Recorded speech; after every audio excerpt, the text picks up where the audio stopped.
Hello, this is our virtual learning class for our Stake Relief Society. We have 6 sisters here, 5 sisters and myself, who are going to kind of discuss, share our thoughts, our experiences, our blessings, struggles from virtual learning. There are many sisters in our stake who have chosen to homeschool their children, but so many more who didn't make the choice. It was forced upon them. And it's kind of made it difficult, and there's been some unique challenges. And we as a stake Relief Society presidency have been hearing a lot how our children and our mothers and families are kind of struggling with all of this. And so we thought it might be a good idea to bring together some sisters who've had struggles, who have had some successes, who could share some things with us and maybe help all of the sisters in our stake. I'd like to begin tonight by introducing the sisters who have agreed to be a part of this panel. And we'll start with Sister LeSueur. Hi, I am Tricia LeSueur. I'm in 4th Ward. I have 4 kids, 1 that's on a mission, 3 that are in school, and I also teach computers at an elementary school.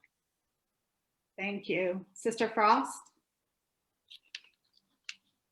Hi, I'm Sister Frost. I am a stay-home mom.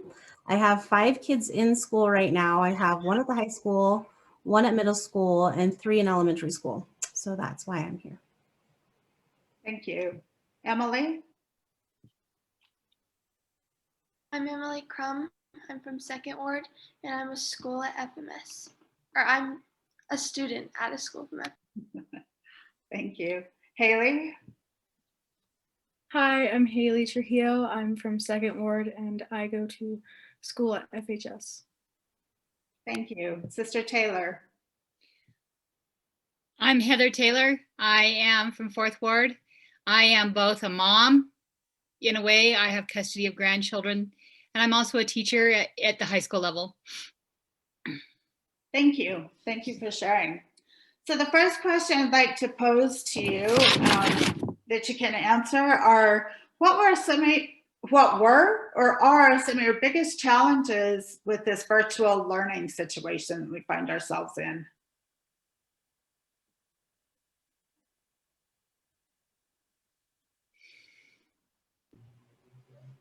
So for me, I think that one of the biggest challenges has been to see the emotional effect it's had on my children. I think that a lot of them need that personal interaction with teachers and with students, and for them to be so isolated, I think it's been a challenge. And that's been the hardest part for me, is to see the emotional struggles that my kids have gone through. Thank you. Sister LeSueur? You're on mute. Sorry. Thank you. I'm going to piggyback on that and say that it was hard for my children to maintain their relationships and not feel like the world was moving on without them, and they didn't have a clear grasp that everybody was kind of stuck in the same way. And then another one of our biggest challenges during the schooling was the technology, the internet going down, the web pages going down for school, and the feeling of panic, my kids feeling like they were failing because of these things, and having to learn how to handle technology just not working. Thank you.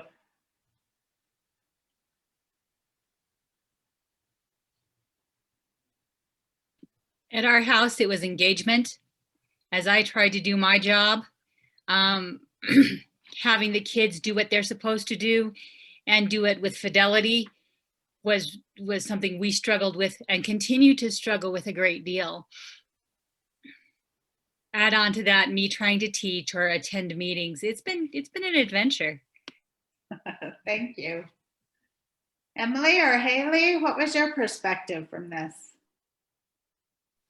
I think not being able to get all the help I needed from my teachers, and then not being able to help my little sister with everything she needed. Thank you. Yeah, I think I can piggyback on that. I think my biggest issue is just trying to stay motivated and on track, and just trying to do everything I needed to do despite having all the technological issues, and just trying to feel like I'm still like a normal student and just trying to get the job done, you know. Thank you. So having shared that, I'm also a teacher. I don't have any children at home, just a school teacher. It's been rough on me too, trying to figure this out, all of a sudden thrown in. And I knew some technology, but not near the technology I needed to know.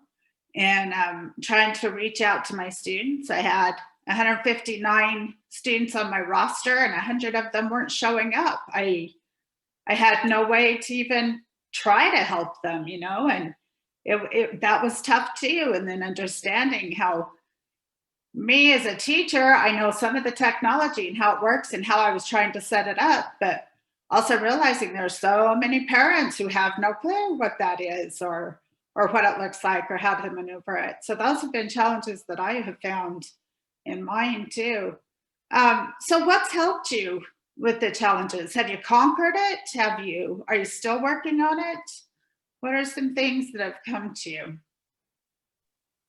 One of the first things that we had to figure out as a family for our children's friends is finding friends that had the same kind of tolerance we did to the pandemic. Were they comfortable being around other people? Were they not? And so one of my children ended up doing a study group once a week.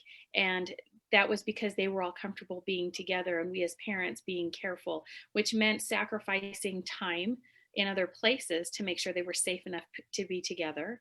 And then also making sure that we were staying in good communication with the other families so that our at-risk family members weren't affected by, you know, germs and things going around. So that was something we balanced to try to help our children not be so isolated at home, was to give them a little bit of freedom, but that took a few months to get figured out. Thank you.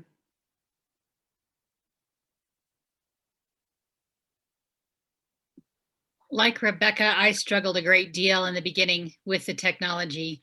I am should be classified as technologically special learning disabled. So a year ago, I wasn't doing nearly a good enough job at any of the responsibilities that I had. I was only posting one assignment a week. I was, not being able to get my kids to log on. I wasn't being able to meet my responsibilities in church. I wasn't being able to meet my responsibilities to my family. And it was interesting. Fortunately for me, I had some training over the summer that the district put on. I do a daily Zoom meeting with my kids now, my students, at the time that they should have me in class. And so things have improved. And then I was able to get my grandchildren into the Boys and Girls Club program that they have, where the kids go on the days that they're not in school now, they're at the Boys and Girls Club being supervised. So I don't have to worry about what they're doing at home, and somebody's at least kind of paying attention to what they're doing, and that's their main focus.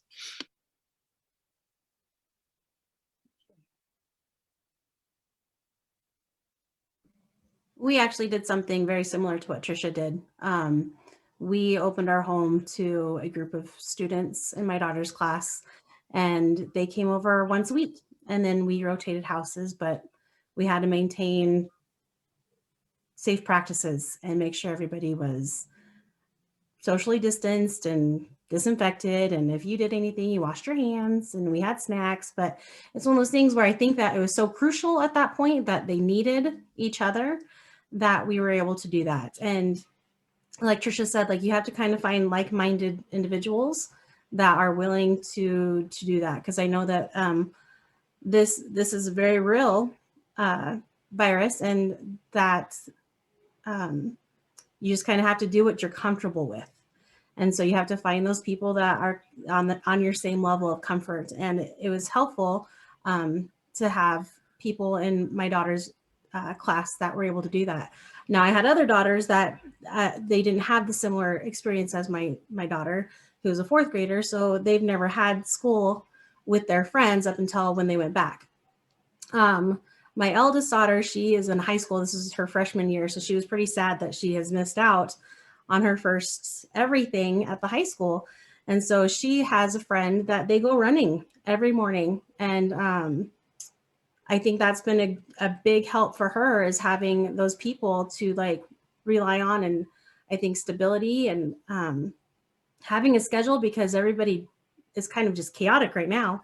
And so I think keeping the kids on a schedule was really important to have. And that's kind of something that's worked for us, is having a schedule and letting the kids kind of continue doing some of the normal things that they weren't allowed to do at the beginning.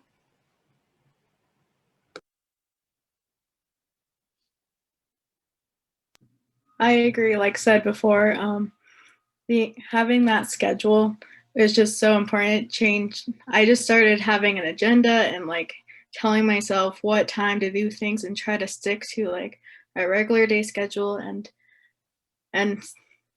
unfortunately, some of my friends weren't at the same comfort level as I am, but we found a way to figure that out. We did it online via Zoom or on a call. We did like a study group in case any of us needed help, or we would just sit there. We'd have activities planned, like maybe one night we would watch a movie together, or like another night we would paint while we're in our own homes. But I think it really helped just having that, just even though we weren't together, we still had that social connection. I kind of have to agree with Haley. Like keeping a basic schedule to what you did before to like help me get back into what I'm doing now. Going back to school has helped me, so I'm not behind and I'm a little bit more organized. No, that's interesting that you share that, because I had listened to a podcast about these kinds of things, and just it was more towards adults, not necessarily virtual learning, but just the whole coronavirus. That was one of the things that was brought up, is that you need to set a schedule. You need to have certain things in your life that are guaranteed, that will always happen every day. And then whatever else happens, you still have that stability and you can hold on to it. And I've thought about that too. I get up and walk every morning and I read my scriptures, and those two things have to happen every day to keep me balanced. And so then when all the other flummox happens, it happens, but I know I've got those things, that are steady in my life and continue. So how have you had to invite the Lord into your virtual learning experiences?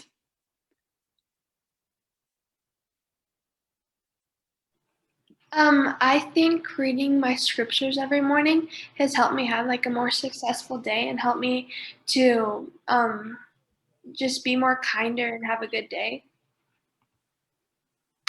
Thank you.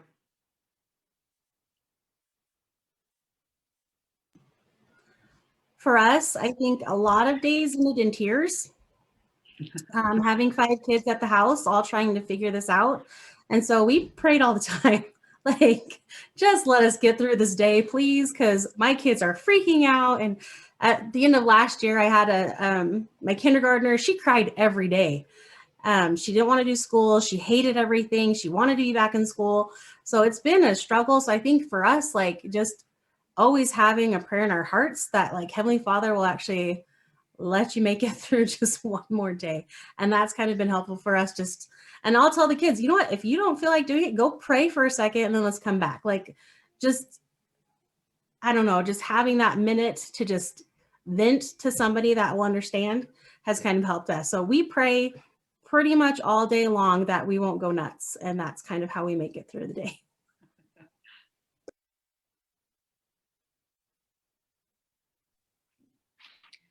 I feel like my prayers have gotten very specific. And like Leah said, pray all day, every day, at different times of the day. But I found that as I was really trying to find out where my kids were struggling, that my prayers were much more specific on how I could help them with that specific problem they were having. And I was amazed at how often I would talk to somebody that would just mention something and that was the answer I needed. or someone would call and check in, or I mean, there were blessings all through all of it, but it started with asking, like very sincere asking. I love that, Trish. I'm going to use that.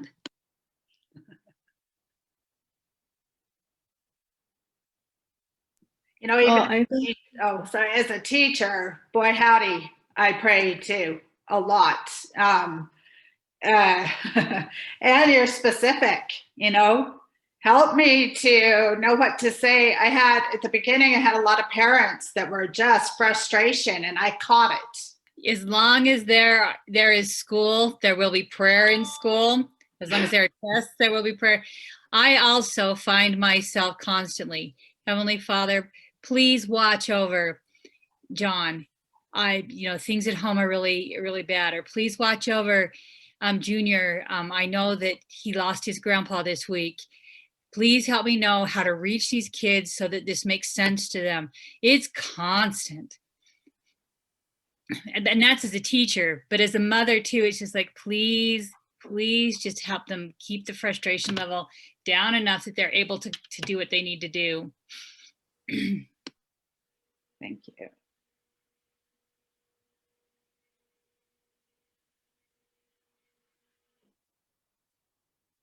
So what advice would you have? So we've come so far. What advice would you give to others in your situation? And maybe you know mothers that are still struggling, or other students that are just struggling. What kind of advice would you give them?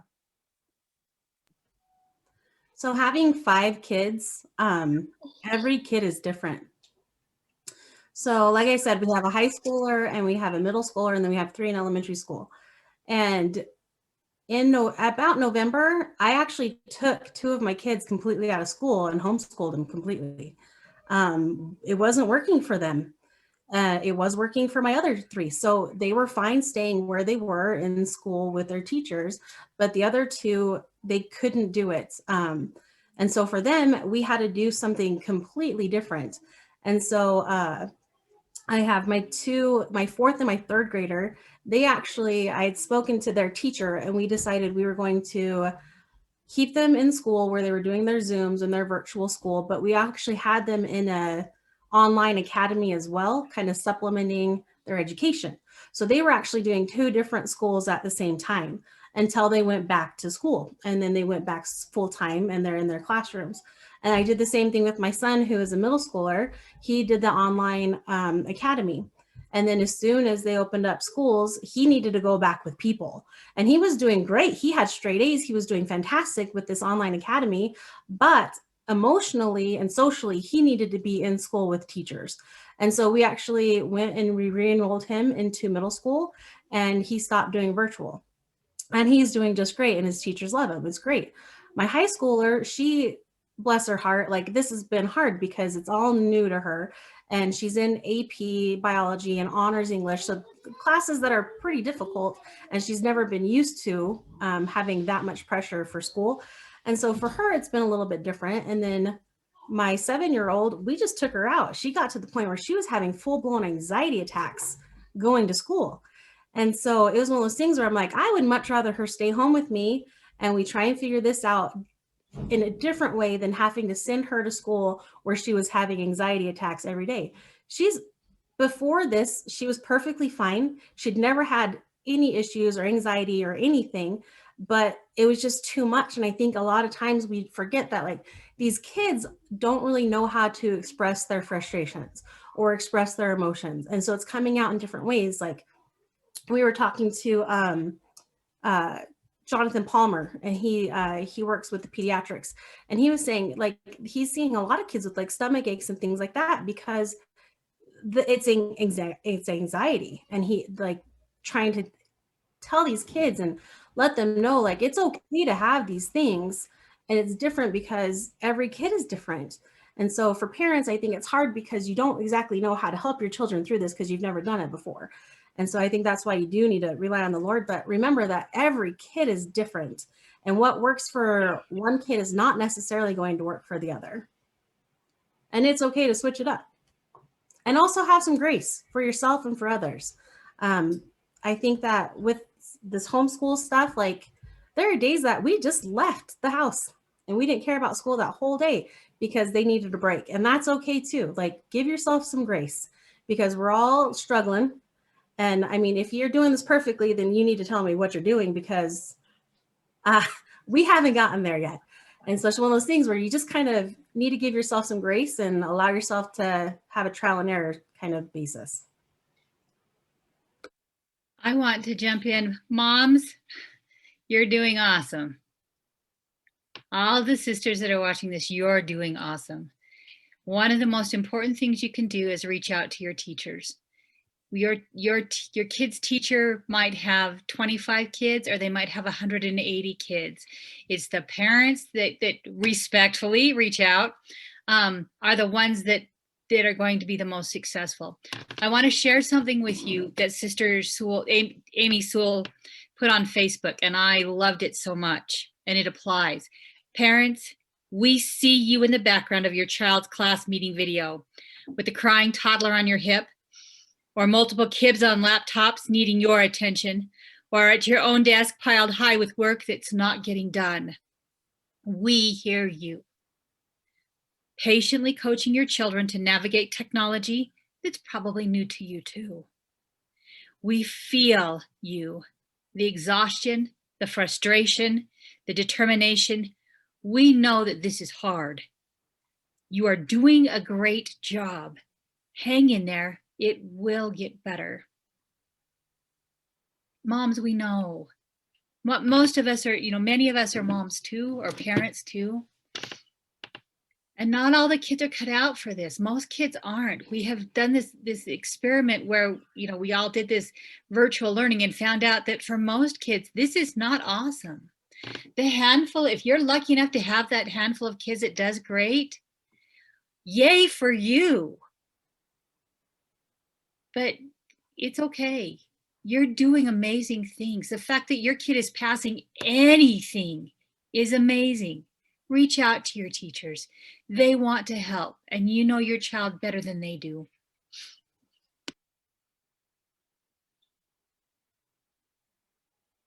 And I have to keep going back and thinking about the atonement, right? It's not just about repentance or sinning. It's not. I remember as a young mother with children and teaching them to read or something, how children want to read the same book over and over and over and over and over. And I don't like it. And I wouldn't do it. And I found out later, you should have been doing it because that is part of their development. That's what helps them to learn to read. And then once I realized that, I felt so horrible about myself. I was a terrible mother. But one day reading scriptures, it came to me, nope, it's okay. You didn't know, and the Lord will make up for it. He will make up for it and help you in the future. And so I've had to rely on that as a teacher and a mom. And through all of this, the Lord will help us to take care of it. So have you had any family councils about the schooling and about your situation and stuff? And how have those gone? I was going to mention on the last, the advice, as I was going to say, whole family councils.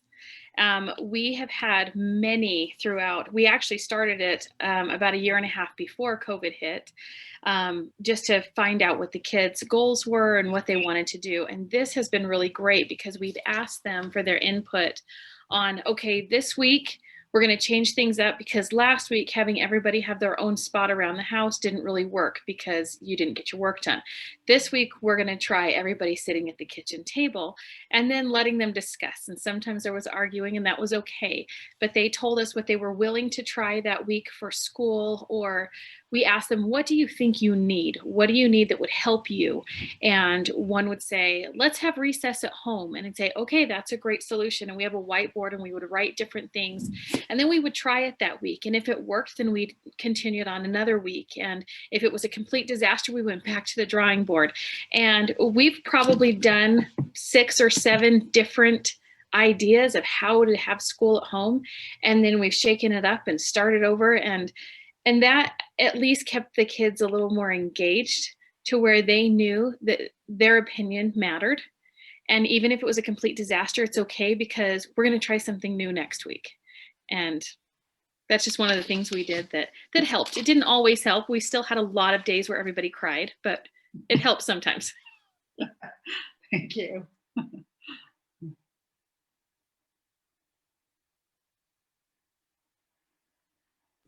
So going off of that, I think, yes, it's so important to keep your kids involved in your decision making. To let them know they have a voice, that what they think and how they feel, it really matters. And I think that that's been part of, like, we don't call them family councils, but I guess that's what they are, because we sit down with our kids and we ask them, like when my son went back into school and he got re-enrolled, that was a decision he made and we supported him in that decision. And I think it's important to keep them involved and to let them know that what they think and how they feel actually does matter. So I agree with that, Trisha.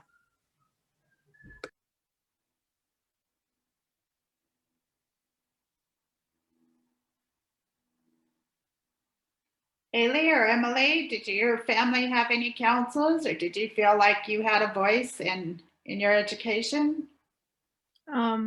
For me, I definitely felt like I had a voice because almost every day, someone, like one of my parents or siblings, would ask me, like, how are you doing? What's like hard? And everywhere I turn, like whether it was a parent or a teacher or a friend, they would ask me how I'm doing and what I want to do, like if I wanted to go back to school or just stay home, or if I wanted to even if I wanted to do a homeschool or something of the kind. It just made me feel so much more in control of my life when everywhere I looked around there was some chaos, but it felt like I finally had control and opinion in my own life.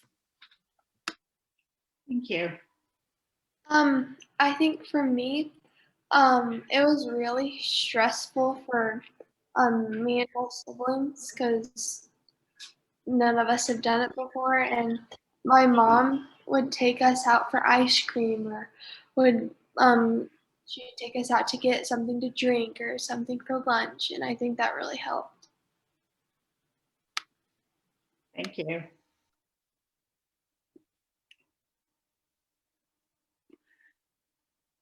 So the last question I have for you is, let's pretend next week everything goes back to normal. What are you going to take away from this? Maybe we'll say next month. March 1st, everything ends, everything back just the way it was. What do you think you'll take away from it? I think the biggest thing I would probably take away is patience, because being stuck in a home with your siblings is very stressful, get on your nerves, and I think patience is something that is very important, because I know I wasn't very patient when we started this, and I would get super angry and like stuff like that, and I think that my patience has grown. Thank you.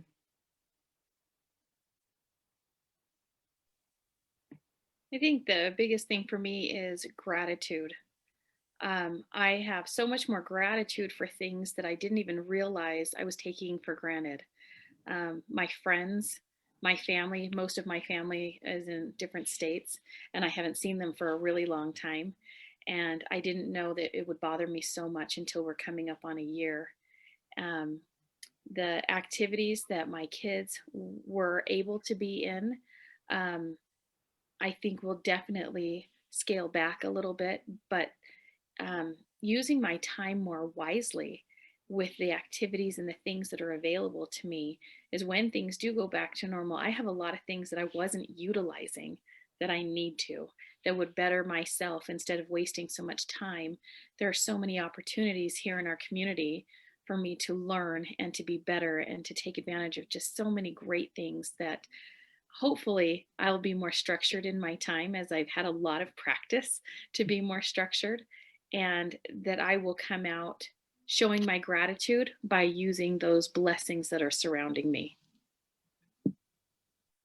Thank you.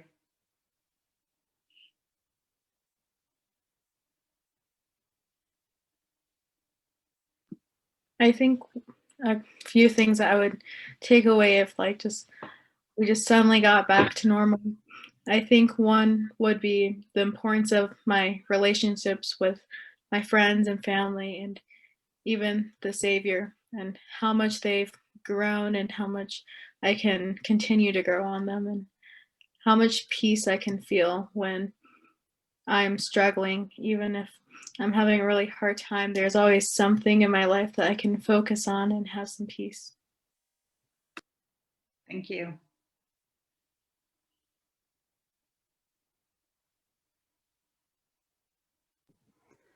I think one thing my children are going to take away with is how much they love school. Like that's something that we didn't actually really realize before. And talking to my daughter last year, she really wasn't a big fan of middle school at all. So she really didn't like school. But now, like having that taken away from them, I think it makes them appreciate having school and having teachers and having friends and having the communication with each other. And my kids are all soccer players, and so like having them being able to like go back to sports, that's going to be huge for them. And I think it's one of those things where they're going to be more grateful for the things that they did take for granted, because there were a lot of little things that, I mean, going to school, it's a little thing, but it was taken away from them. And I think that having that happen to them has really opened their eyes to really appreciate their teachers, having them there physically in front of them to ask questions to. And I know that teachers have been doing a great job.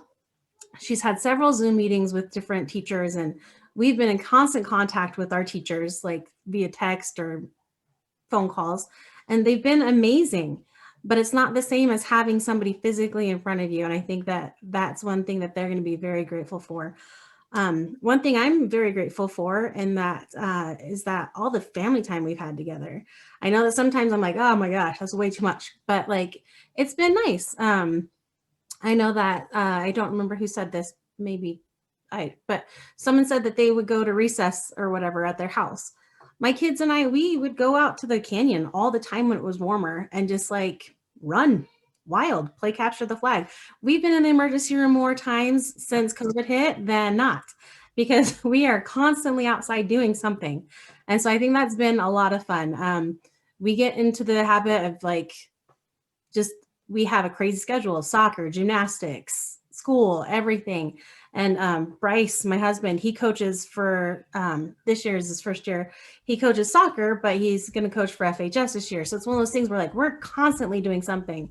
So like having to pause has been actually nice, and having that like, oh, it is kind of nice to be able to see you guys every now and again.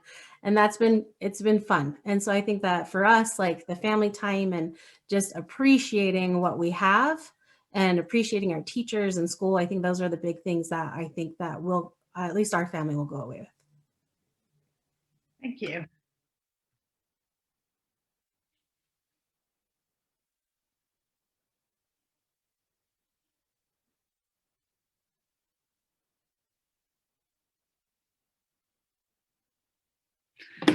So are there any last minute thoughts, or I think you've probably been in touch with other mothers and stuff and heard their struggles and everything. Is there anything else that maybe we would like to talk about or discuss or share with each other?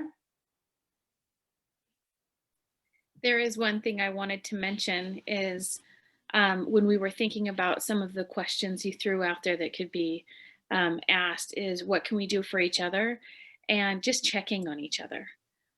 There have been so many times where I've been upset and then I get on my knees and ask for help, and my answer was check on your neighbor. And I thought, well, that's an interesting way, but we know that service always, helps us get out of our moods. But it has happened more and more, and it's happening. I will have some weeks where it's almost a daily occurrence where I have a thought that I just need to check on someone. And it's amazing the response I get back. And they'll say, "How did you know?" And I'm like, "Well, I didn't, thank heavens the Lord told me to check on you." And that has brought me closer to friends, to people that were acquaintances before, but now I call my friend, family from far, far away, that just need to know that someone's thinking about them, because these are strange times and it's easy to allow yourself to be lonely or to forget about others because we're not out and about. So just check on each other. Thank you. There's a quote, and I'm going to mess it up, but it's something like, be kind because everybody's going through a battle you know nothing about. I think everybody is going through something right now. And it could be moms, it could be teachers, it could be the administration. I think the one thing that we need to really focus on is just being kind to one another and giving each other a little bit of forgiveness and grace. From the district down to the moms. I mean, we're all doing our best and we're doing what we can with the hand that we've been dealt with. And I think it's one of those things where we didn't choose this. The district didn't choose this. Teachers didn't choose this. Parents didn't choose this. And it's one of those things where we just need to be kinder to one another and realize that everybody is struggling and everybody's going through something. And on top of that, there's also life, like other than school, and life happens too. And so it's one of those things where people are going through something and we need to show that kindness. We need to have service to one another and to pay attention to those promptings. And if you need to check on your neighbor, go check on her. It's one of those things where I feel like when we do lose ourselves in the service of others, that's when we finally gain ourselves. And it's important to always have that love and that charity towards one another so that we can grow together as a ward, as friends, as a nation. Like, I really feel like kindness really goes a long way, and a little bit of grace will help everybody out. Thank you.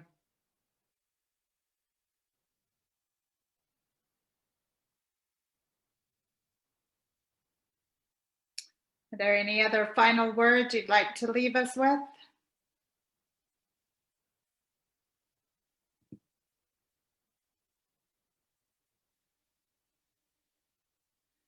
Well, thank you for being a part of this, sisters. I've enjoyed listening to you and your thoughts and your ideas, your struggles, but the things that are going well in your life. I know that the Lord does bless us and take care of us. I've heard that in your statements and in what you're sharing. The Lord is with us. This is brand new stuff that we're going through and trying to deal with. And we really appreciate you being a part of this discussion and sharing your struggles as well as your solutions and the things that have been well in your life. Thank you for attending and being a part of this.